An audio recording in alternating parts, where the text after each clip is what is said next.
Today, we talk with Dr. Michael Snyder, who is a thought leader in the area of multiomics. But real quick, I want to preface with you before we get into the discussion what multiomics is and some key elements of this discussion. So multiomics are the various layers and systems within you that make you operate. So what do your cells look like? What diseases do you manifest? What is your health state? So that would be like your genetics would be one layer, your proteome, your proteins, which would be like your hormones and whatnot. What are those doing? What's going on with the metabolism? What's going on with the microbiome? So multiomics is just saying, hey, we're going to figure out and look at all the biomarkers and all these various layers, giving us just so much more information than we've ever had before. But then that comes to the second problem.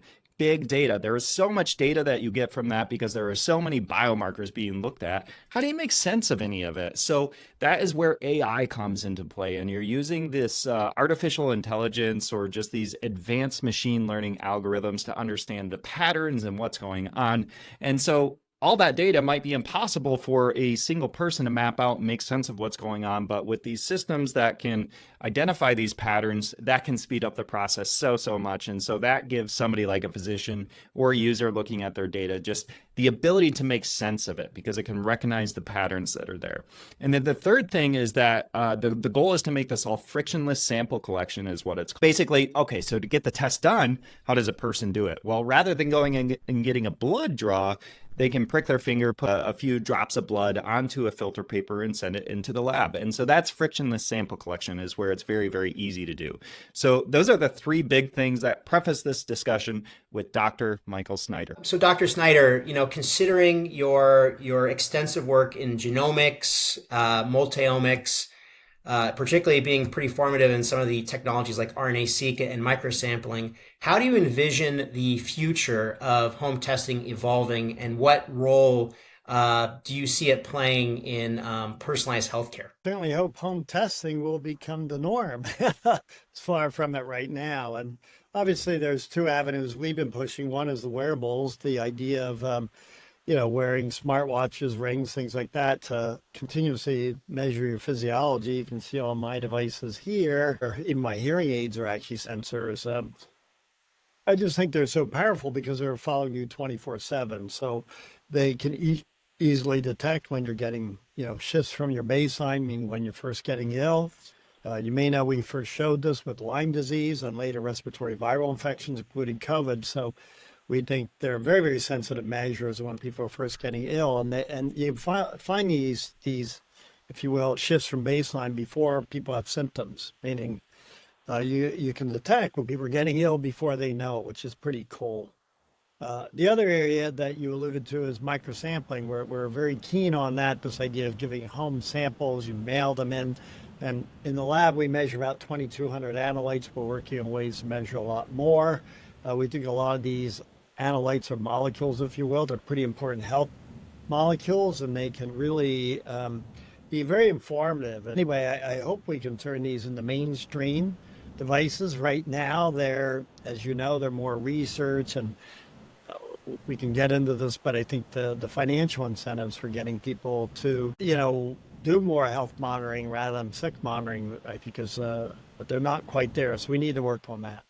So what do you see as like the main key challenges to bringing all this data, this comprehensive data, multi-omic data into the mainstream, making these consumer products like what you just mentioned with Iola?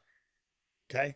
Is the price the main thing? Is acceptance? Is like, we don't want to get people like turning into hypochondriacs necessarily with all this data coming in.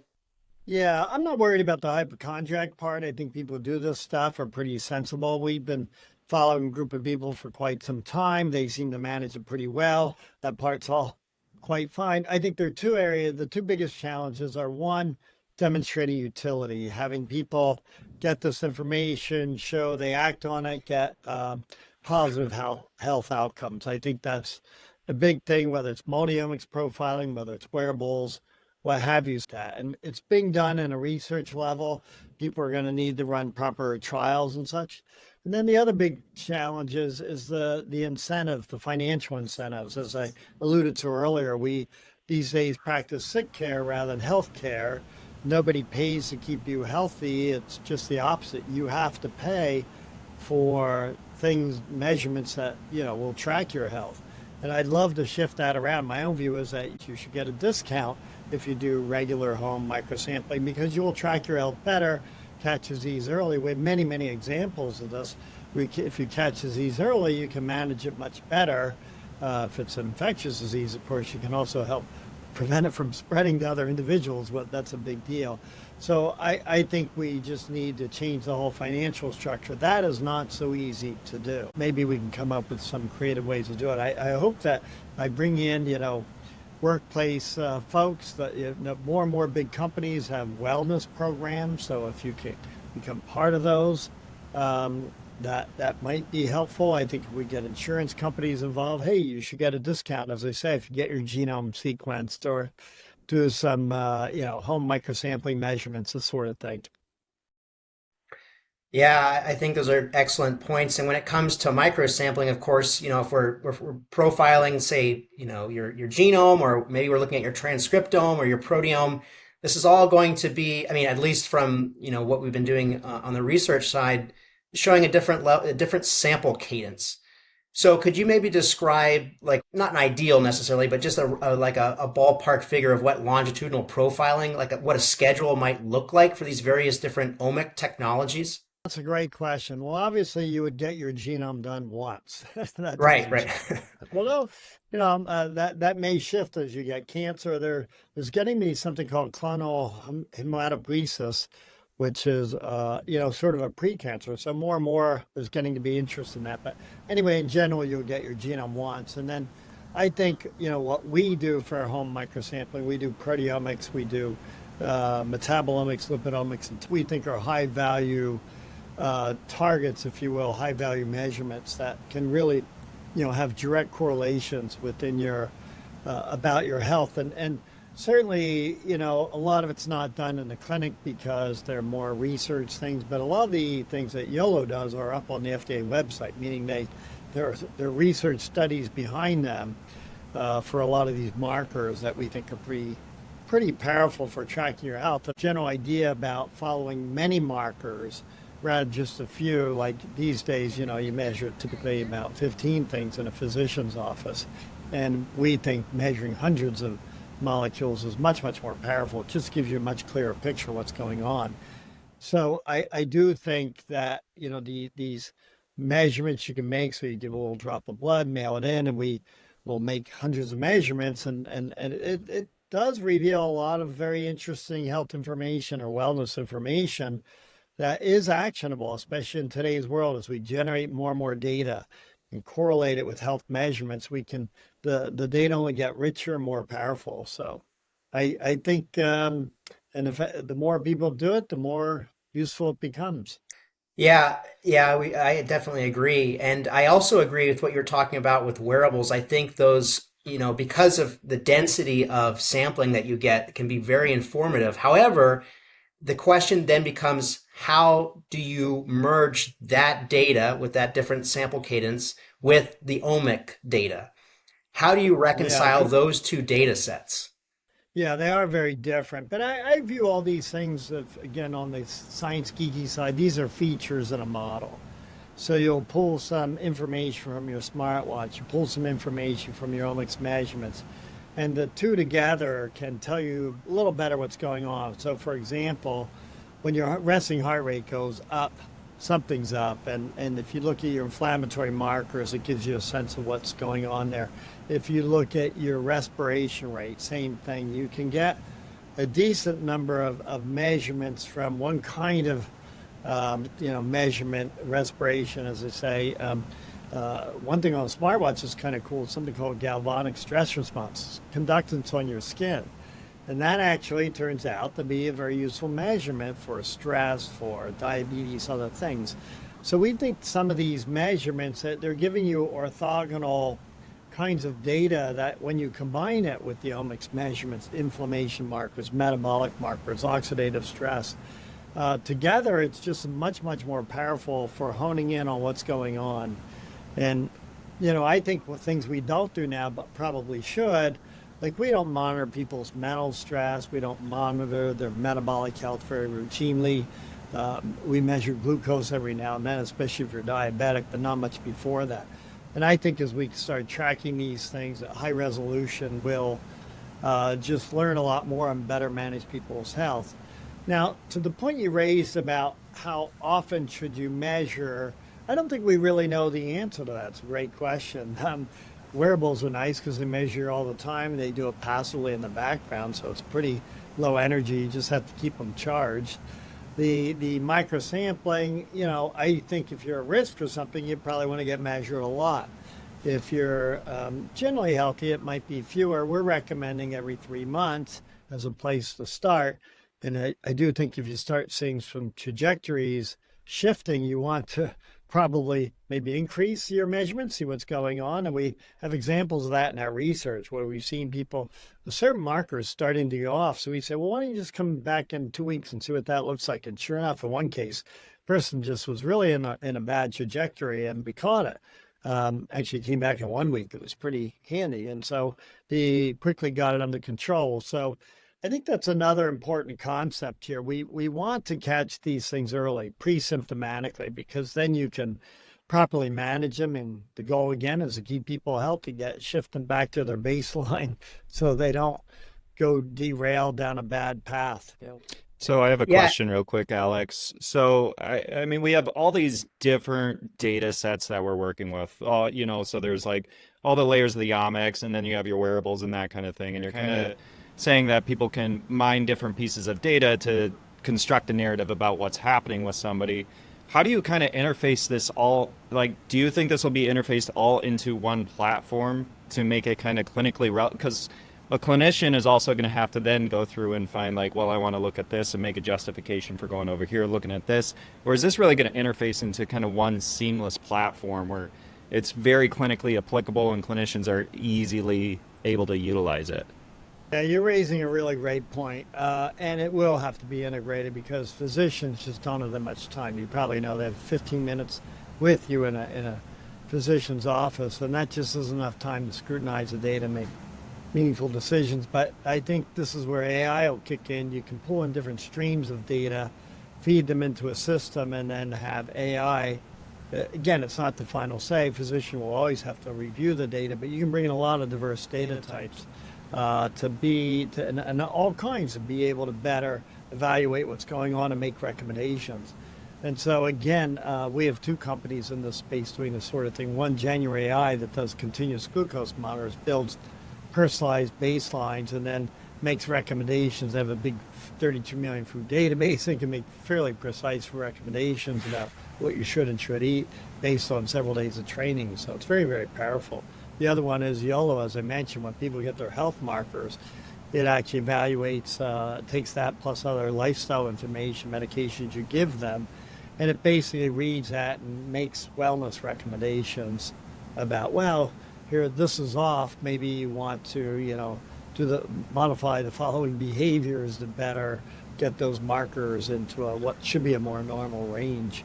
So I think this is the future, using, as much data available as possible to pull that in and to make these, very powerful recommendations that will keep people healthy. That's the goal. Another comment I might make is that, I'm sure you're aware of this, that people's health span is about, 11 to 15 years shorter than their lifespan, meaning they're living the last 11, 15 years of their life not so healthy. And I don't think anybody wants to be in that situation. So I think the goal will be to definitely keep people, again, healthy for as long as possible. You want people to live healthy, and then, in a very, I guess, crass fashion to put it, but I think that's how. It's better, right? Yeah. I think it. But yeah, it's one thing to make this like clinically relevant for physicians to utilize and something very actionable that they can work off of. It's a whole nother thing to bring this to consumers. And I've heard you talk about making this a direct-to-consumer model, or at least a portion of it. Why do you think that's so important as opposed to working exclusively through physicians? At the moment, a lot of our companies do work through physicians because it follows a more recommended system, meaning, physicians, especially if there's going to be really health diagnosis. We can't make any medical recommendations, obviously, in these direct-to-consumer things. So I think some of this has to be through physicians. I do think the long term, yeah, my talks and things, I would like to see it be direct-to-consumer because I think no one has more time to spend on you than you yourself. Meaning, Yeah. you have more than 15 minutes, and we've seen many cases of this where people get information. You guys have probably done it yourself. Experienced a situation where you just have to think about things, and you Google stuff up, and you go around and talk to a bunch of people. You have time to do that, unfortunately, and your physicians are very, very well meaning, but they just don't have the time to spend on you. And I think again, the way the future will roll out is that I like to use, you may have heard me say this before, a car dashboard is a good example. So your car has many sensors on it. A race car has 400 sensors on it. And all that information streams back into your dashboard and simplified so that you can see, check engine light says something's off. You don't know necessarily what, but you know something's off.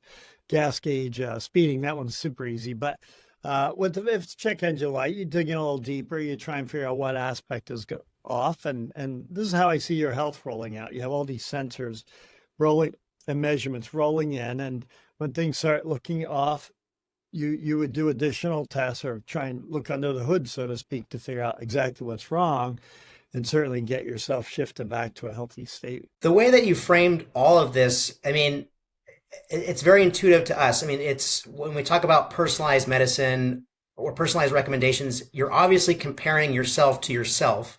However, the way that medicine operates is you're always comparing to population norms. Can you go into a little bit about how we got to kind of break that mindset and where technologies that we're looking towards in the future, like digital twinning, might come in and really be very powerful and supercharge this precision type approach?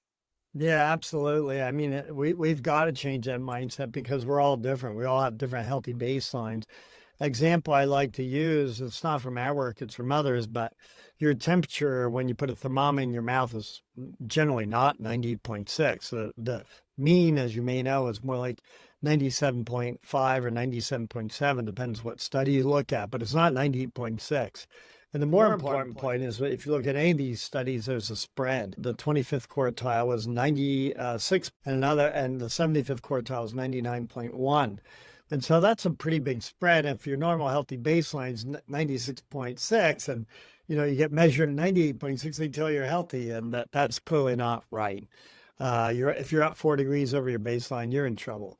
So, well, I don't know trouble, but you're definitely ill, and you might be in trouble. So I think the thing is we all have to know our healthy baselines. Again, that's where it's nice if people know their own, because it can be hard for your physicians to look at this.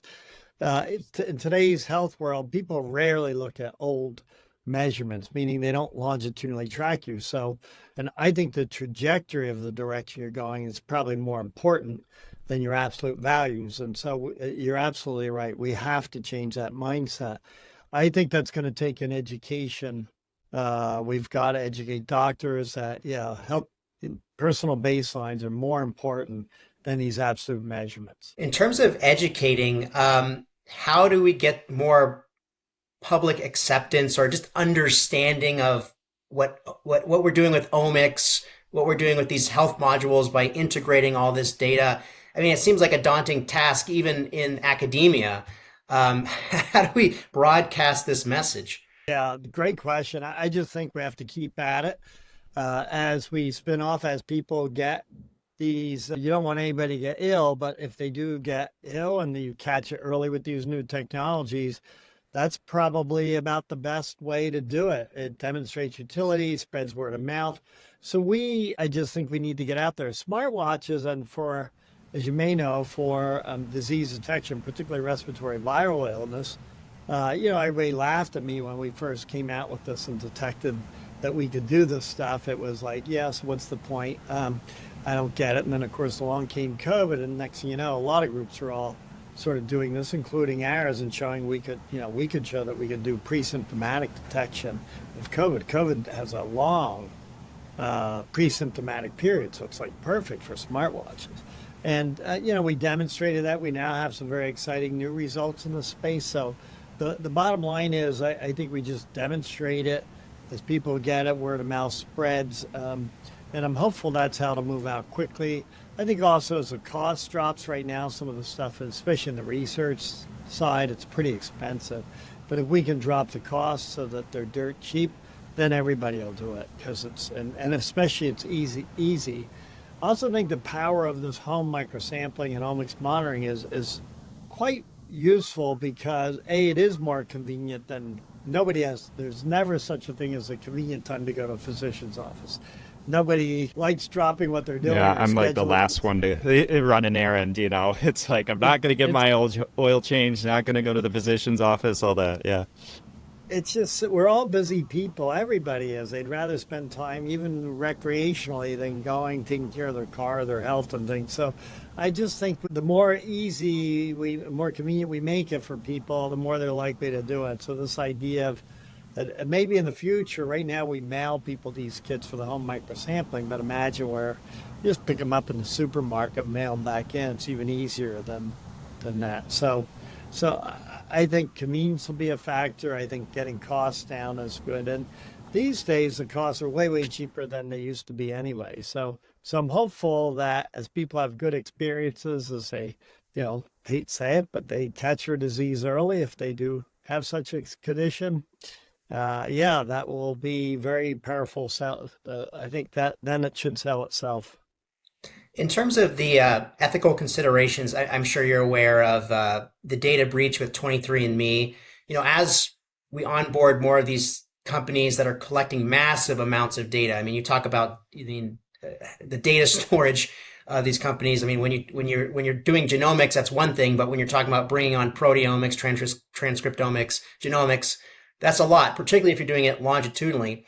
And that's also that person's IP. I mean, that's the most personal data. If you're profiling someone's genome and their metabolism, where does consumer buy-in come into play with like data security and making sure that sold off or considerations surrounding protecting that? Yeah, I guess I have several answers there. One is obviously every company that does this sort of stuff, including my own, including my lab, we try to be as secure as possible. Everything's encrypted, etc. So we hope evil things won't happen, but I don't think anything is 100% hack proof.